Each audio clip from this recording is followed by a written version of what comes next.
चलिए रश्क, इंदौर की खबर तो हमने बता दी। अब भिलाई का रुख करते हैं, जहां जामुल के एसीसी सीमेंट कंपनी के सामने प्रदर्शन किया गया। अब क्यों प्रदर्शन किया गया, रश्क आपको बताएंगे। बिल्कुल, क्योंकि यहाँ पे देखिए ठेका कंपनी के ठेकेदार ने कई महीनों से इनका पीएफ जमा नहीं किया।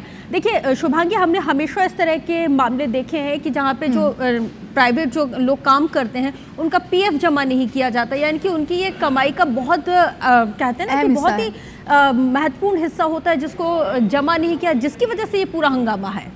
बिल्कुल, और देखिए बताया ये भी जा रहा है रश्क यहाँ पर कि इन्होंने कई बार अपनी शिकायतें रखी लेकिन कोई समाधान नहीं मिला, जिसके बाद इन्हें आखिर ये करना ही पड़ गया। अब देखिए प्रदर्शन की स्थिति यहाँ पर बनी हुई है, लेकिन अब बड़ा सवाल तो ये है कि क्या इस तरीके के प्रदर्शन के बाद इस मामले पर संज्ञान लिया जाता है और क्या कोई ठोस कार्रवाई इस मामले पर की जाती है।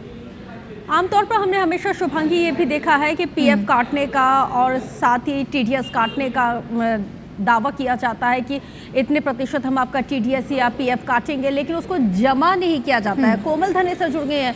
कोमल, क्या स्थिति बताई जाती है और ठेकेदार ने किस वजह से इनका पीएफ जमा नहीं किया?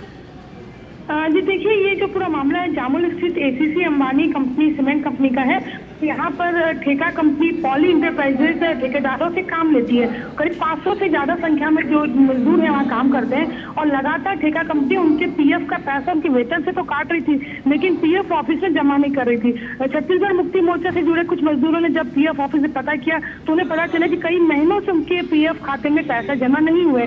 इसकी जानकारी उन्होंने एसीसी प्रबंधन को दी। प्रबंधन ने जब ठेकेदार से बात की तो ठेकेदार ने लिखित में उन्हें आश्वासन दिया था कि वह अप्रैल 31 तक जमा कर देगा, लेकिन उसने अप्रैल बीतने के आज कई महीने हो गए, उसके बावजूद जब पैसा जमा नहीं किया तो आज सारे मजदूर ने बिल्कुल उस ठेका कंपनी के खिलाफ में मोर्चा खोल दिया और काम बिल्कुल बंद कर दिया और एसीसी कंपनी के सामने लगातार कम से कम 250 से 300 मजदूर प्रदर्शन कर रहे हैं और लगातार अपनी मांगों को मनवाने के लिए वहाँ पर अड़े हुए हैं कि ठेकेदार को जब कंपनी पैसे दे देती है तो वो उनके खाते में जमा क्यों नहीं कर रहा है। बिल्कुल कोमल, देखिए इतना तो साफ हो चुका है जो जानकारी आपने दी कि मजदूरों को यहाँ पर सिर्फ टाला जा रहा था, एक के बाद एक उन्हें तारीखें दी जा रही थी, लेकिन अब प्रदर्शन की स्थिति बनी। इसके बाद क्या इस मामले पर संज्ञान लिया जाता है, ये देखने वाली बात होगी।